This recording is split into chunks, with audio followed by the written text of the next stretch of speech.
Hey guys, what's going on? It's me, Jay, here to talk about the Paul Heyman and Cody Rhodes promo from last Monday night on Raw.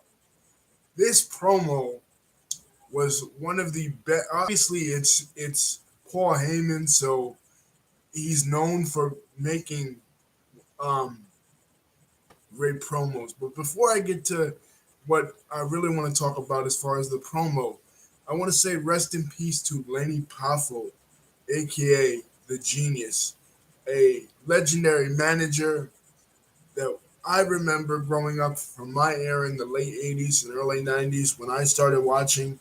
He was the manager of the Beverly Brothers. And while I didn't like the Beverly Brothers, I felt that obviously they were heels and he would get under people's skin with his poetry, his supercilious language, his eloquent language, and his obnoxious poetry. In a sort of way, he was sort of like a WWF version of Jim Cornette, and the Beverly Brothers were the WWF version of the Midnight Express. You know what I mean? And prior to that, he'd been the Genius managing Mr. Perfect when Mr. Perfect was on his winning streak in 1989. And prior to that, when he first came into the company around 85, 86, when he was with his brother, yes, his brother, the Macho Man Randy Savage. Ooh, yeah, that was his brother. Obviously, he's Lanny Paffo, and his brother was Randy Paffo. We didn't know as wrestling fans at that time, unless you were like from the Tennessee territory, the Kentucky territory, that area where they competed, where their father had a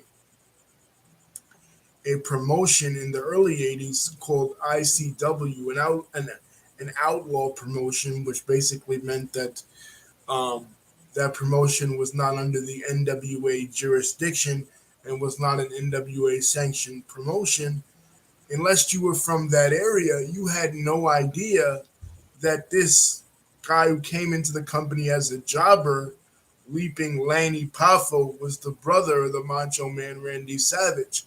And then later they turned him heel and he became the Genius. And still, we had no idea that he was the Macho Man's brother. It wasn't until uh, later on when the Macho Man introduced his father onto to television and around 1995 ish. They did an angle where um, Angelo Paffo, the father of Randy Savage and Lenny Paffo, was in the corner of the Hulk Hogan and the Macho Man taking on Ric Flair and Arn Anderson for that year's Slamboree. That fans were like, okay, Randy Savage is a second generation wrestler, and then later and he has his brother, and his brother is Lenny Paffo, and we put and we connected the dots. Later on, in 2011, when Randy Savage himself passed away, um, Lenny became his sole representative. Lenny was the one who, in 2013, inducted his brother into the Hall of Fame. Randy was holding out to be inducted into the Hall of Fame while he was alive because he felt that Angelo and Lanny himself should be inducted into the Hall of Fame. But Lanny was like, no, Randy, in his austere voice, I think only you should go in. You're a two-time WWF champion, multiple-time world champion, even in WCW. Only you should go in. And that's what ended up happening. But yeah, rest in peace to Lenny Paffo. He was featured in a lot of kayfabe commentaries with Sean Oliver, and was even featured in one of Sean Oliver's books that I have, Blood of um, uh, Blood of My Father. I think it's Blood of My Father. I think it's called, in which the wrestlers talk about um, their lives as fathers and what it's like to be a father on the road, as excerpts from Tito Santana, excerpts from Bam Bam Bigelow, excerpts from Gary Hart, excerpts from um, Tony Atlas and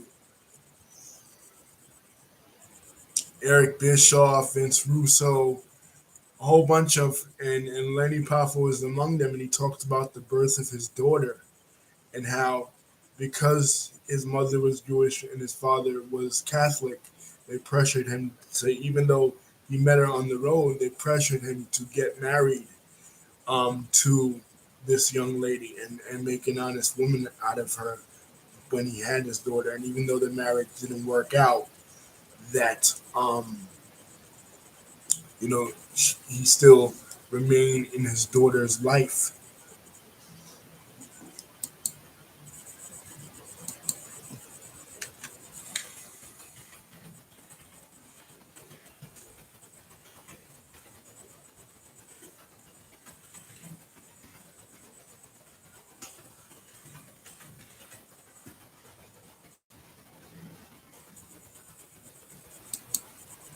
Yeah, the book is called The Father's Blood. A Father's Blood. Yeah, Father's Blood. And like I said, it's a tremendous book.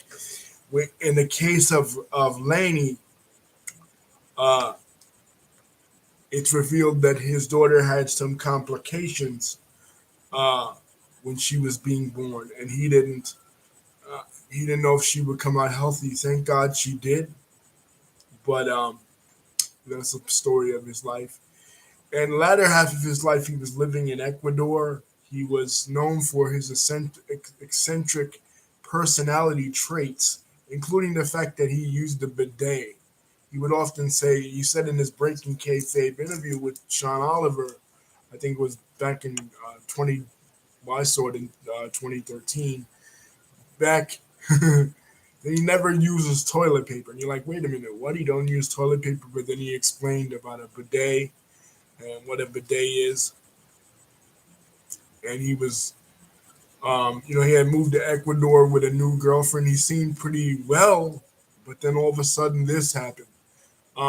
Obviously, when it happened, people were talking about the Saturday Night's Main Event match in 1989, which was his best, which he considered his best match, and that was the match with Hulk Hogan. Famously, when the Macho Man released a rap album in 2004, trashing Hulk Hogan, the Be a Man track, Macho Man releasing a rap album. This was after WCW had closed and Macho Man's career was pretty much over. He wanted Laney to be on one of the tracks, and Lenny was like, "No, I'm not gonna trash Hulk Hogan. Hulk Hogan gave me the biggest payday in uh, in my career." So rest in peace to Lenny Paffo, and Memphis has really been hit hard because not only in the beginning of the year we lost Gangsta Boo, then we lost Lisa Marie Presley. There's been a lot of racial strife in Memphis, and then we lost Lenny Paffo, who himself, like I said, competed along with his brother and his dad in one of the first shoot angles in Memphis history.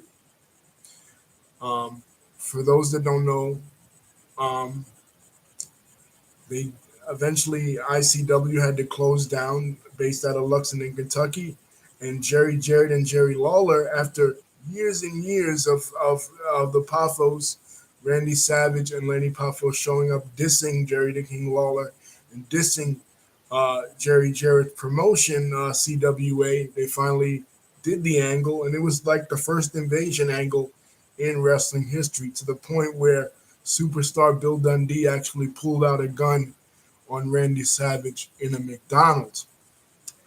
So they became famous in that area, and it was off the success of that angle which got both Macho Man and Lanny signed in the World Wrestling Federation in '85. And on top of that, a couple of days ago, we heard about, unfortunately, Jerry the King Lawler having the stroke that he had. Thankfully, Jerry's getting better, though. So Racial strife in Memphis over the unfortunate death of the brutal death of Tyree Nichols, the death of Gangsta Boo in the beginning of the year, Lanny Paffo's death, and now the King's stroke, and Lisa Marie's death. All this kind of revolving around the Memphis area. I find this all to be pretty strange. But moving on to what the main topic of this video is about, and that's the another person who worked in Memphis and who kind of got his start in Memphis and had a lot of heat with Jerry the King Lawler. And by the way, I hope Jerry the King Lawler gets better.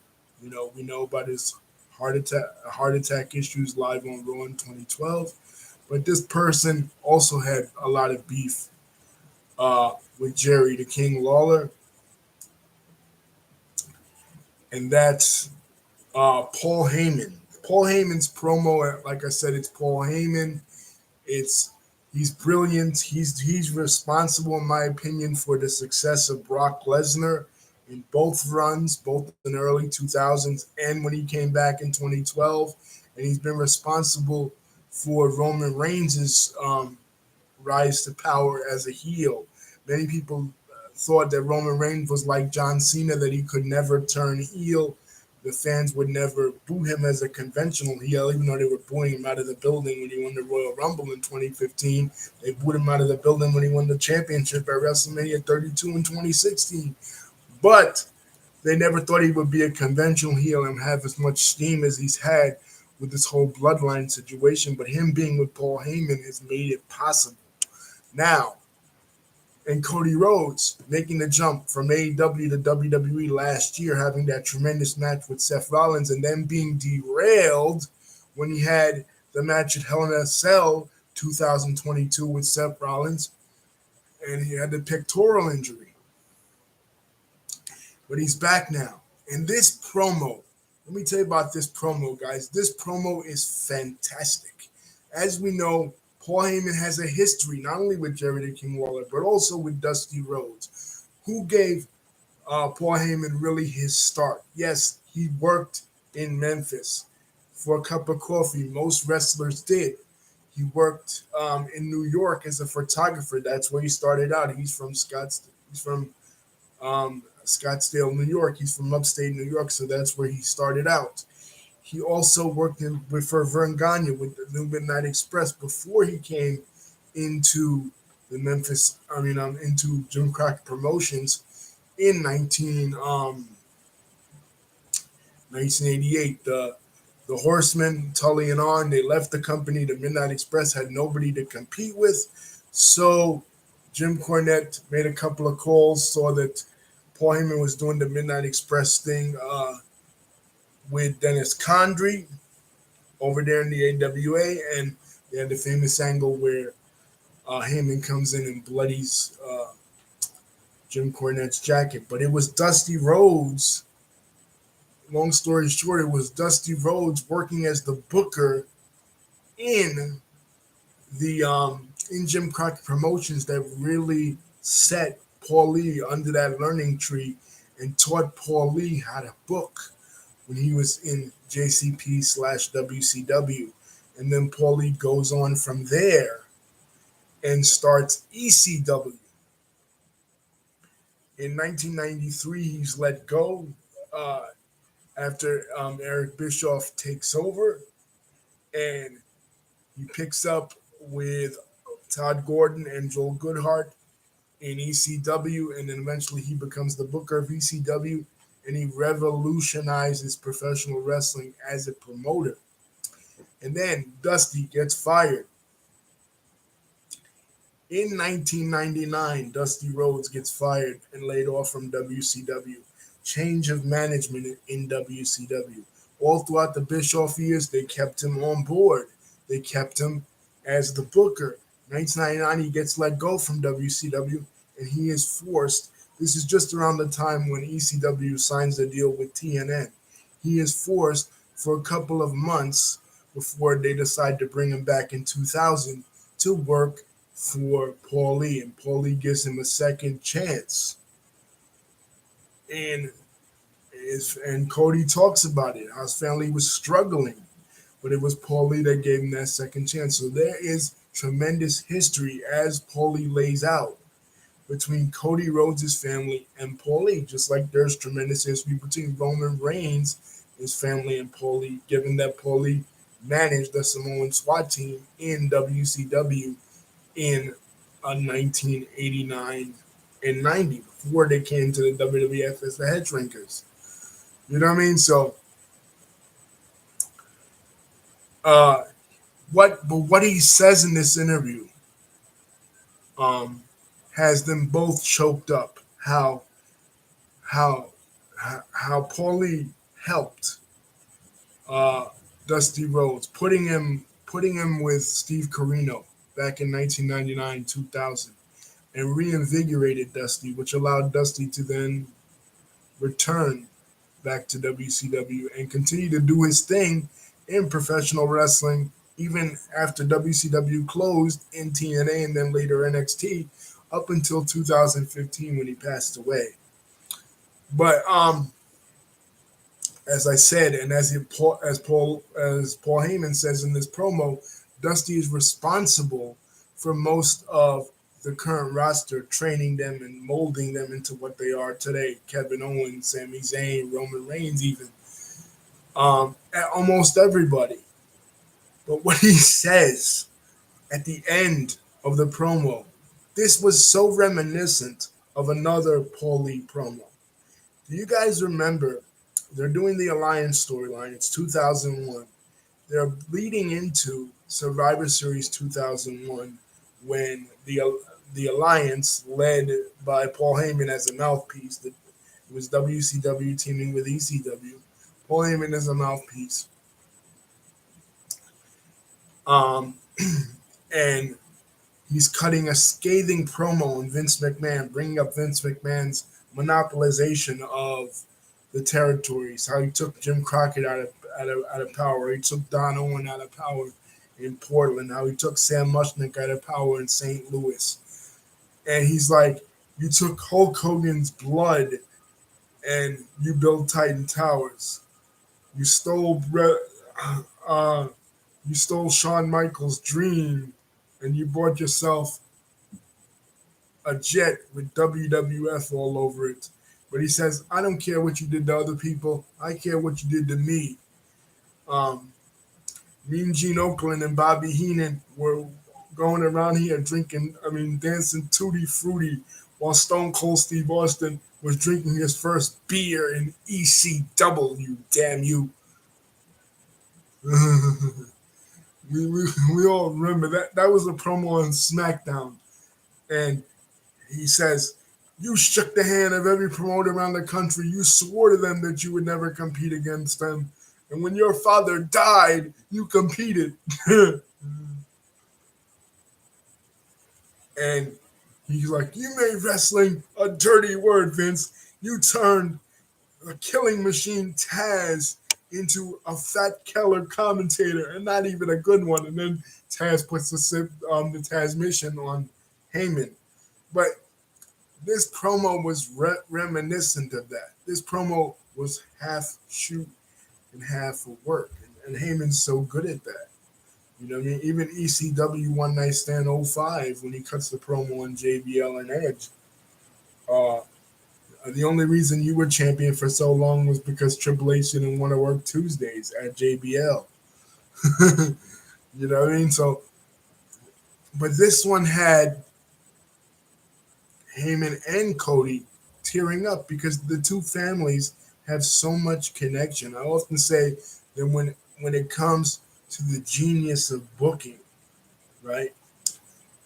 Cody Rhodes' father was influenced by Eddie Graham when he worked in the Florida territory in the 70s.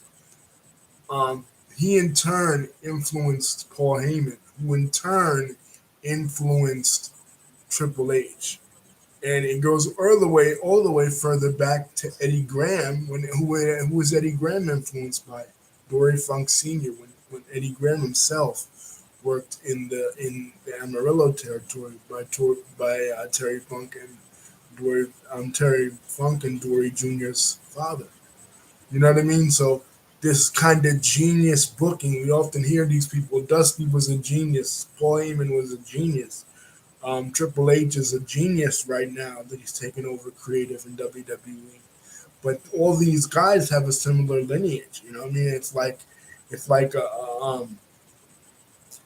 a Sufi lineage, right? This master influenced this master, and this other master, and like a chain of isnads when it comes to hadith commentary. It's similar to that. It's like, who are you influenced by? Okay, this guy was influenced by this guy and this guy. So the chain goes all the way back to Dory Funk Sr., but it includes Heyman and Dusty Rhodes. There's so much history there.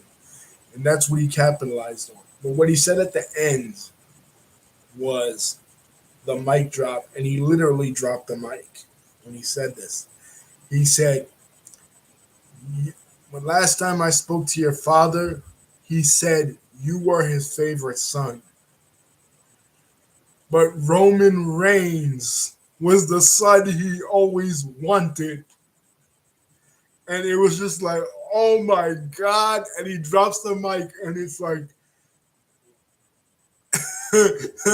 like the look on Cody's face when he says this is just like, my God. I mean, incredible, man. Incredible. Cody, Roman Reigns is the son he always wanted. And he just drops the mic. It's like Heyman has won again. Battle over. It was like the Mortal Kombat game. Finish him. Fatality. You know, that was a verbal fatality when it came to that, bro. Like, there's nothing you can say to that. Now, okay, what does that mean for WrestleMania? Because people know right now, as it stands, there's some leakage of as far as WrestleMania 39's main event on what's going to happen. And keep in mind, Cody is making a promo, and before Heyman comes out, all you can hear is Sammy, Sammy, Sammy, Sammy. You know, the people are making it clear that they want Sami Zayn. Now, Elimination Chamber next month. Sami Zayn is in Montreal. We know, again, Montreal, the bizarro world, the only place in all of the entire world that Jacques Rougeau can defeat Hulk Hogan in 1998. Jacques Rougeau, a member of the Amazing French Canadians, back then in WCW, defeats Hulk Hogan. Nowhere else in the world is Jacques Rougeau going to defeat Hulk Hogan. Nowhere else in the world is Pierre from the Quebecers going to demand, infamously, that he goes over on Diesel, who's the WWF champion in 1995, other than um, uh, Montreal. Nowhere else in the world. Montreal is its own animal. They support their own people. They support the Quebecois, the French Canadians. We talk about that in the Montreal Screwjob video, how the politics between Anglo and French Canadians come into play. That happens all the time in wrestling. That's why Edouard Carpentier in the 1930s and 40s was so popular, because the Edouard Carpentier had that French Canadian audience. You know what I mean? And that's continued on throughout history. So here you have a French Canadian person, Sami Zayn. He's Lebanese. He's of Lebanese descent, but he speaks French. Thank you, Sykes-Picot Agreement of 1917 for making that possible. But anyway, he's Lebanese Canadian, but he speaks French. He's French speaking. He's a star there. He grew up there. You know what I mean? I think he was wrestling Grand Prix promotions. He probably wrestling for Jacques Rougeau when Jacques was promoting there, just like Kevin Owens was. And he's over. He's on top of the whole French Canadian dynamic thing. He's over to begin with. You know what I mean? So take the French thing out of it, take that whole dynamic out of it. He's still over. You know what I mean? This guy is Sami Zayn right now is as over right now as he was in the early 2010s when he and Kevin Owens, aka Kevin Steen, were having their awesome matches. He was El Generico and the Generico and Steen classics from ROH. He's as over now as he was then. Remember when people, even when he first came to NXT in 2014, right? 2014, um, 2013, 2014, people would chant, ole, ole, ole, ole, ole, ole. Well, he's just over now, more over now with the stuff he's doing than in the Ole days when he was El Generic. You know what I mean? Because just like Jim Cornette said would happen when Jim Cornette worked with him in ROH, he had to bring out his personality. He wasn't bringing out his personality when he was El Generico, but now he's brought out his personality with the USO thing, and he's over. So if he goes into Elimination Chamber and WWE doesn't do the right thing and WWE doesn't put one of the belts on him and allows him to go for some sort of championship at WrestleMania, this could backfire on Triple H's face, man. This could backfire on WWE creative. They could shit all over this in the way that they shed all over not giving Daniel Bryan the push in 2014. You know what I mean? And this is something that the fans want. They're craving for Sami Zayn to be in the championship. At least give him night two or do something. Yes, you're pushing Cody Rhodes. Yes, you have the storyline with Cody Rhodes and uh, uh, the Anoa'i families, the bloodline, and Cody's family. Maybe bring back Goldust for something with regards to this. And you have Paul Heyman and Roman Reigns, and everybody's a second generation wrestler. And some people want The Rock to show up, which is highly unlikely and highly improbable, but they're still talking about that as a wild card. And you want to push Cody, but give Sammy the WWE Championship shot. Give Sammy something. Like have Sammy go into to LA as the champion. You know what I mean? Or give him night two for the WWE Championship. I was wrong. Cody's going for the Universal Championship. So have Roman Reigns wrestle Cody and Sammy on two different nights, reminiscent of WrestleMania 10 when Yokozuna, who is by the way Roman Reigns' cousin, put up the championship against another Canadian, Bret Hart, and another American, All-American, Lex Luger. So instead of Made in the USA Lex Luger and the Samoan Yokozuna and the Canadian Bret Hart, you have the Canadian Sami Zayn, uh, the Samoan Roman Reigns, and the American Nightmare Cody Rhodes, all main eventing WrestleMania 39. Anyway, we gotta see what's happening, man. But I love this energy, man. I say this bloodline storyline with Sami Zayn and Jey Uso dynamic too. What's gonna happen? What's gonna be the fallout too of WrestleMania?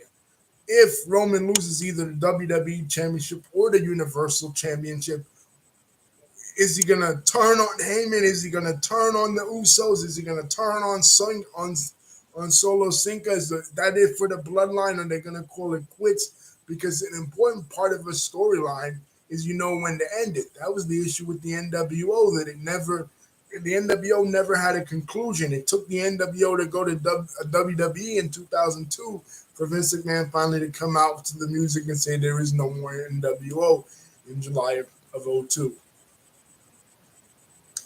In WCW, they never had a conclusion. It's like NWO, there was never a period on the end of their sentence. They were always popping up at the end of every Starcade, right? They reunited at the end of 1998 Starcade. They reunited at the end of '99 Starcade with Brett in it.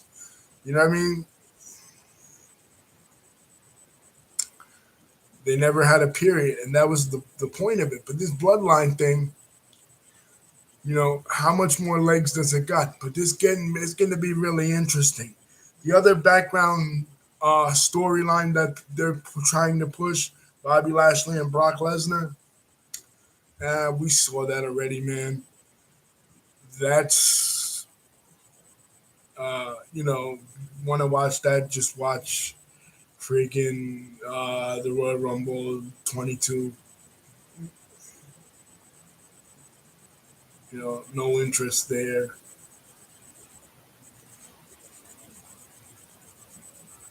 Anyway, this promo was excellent, guys. Peace. Love you.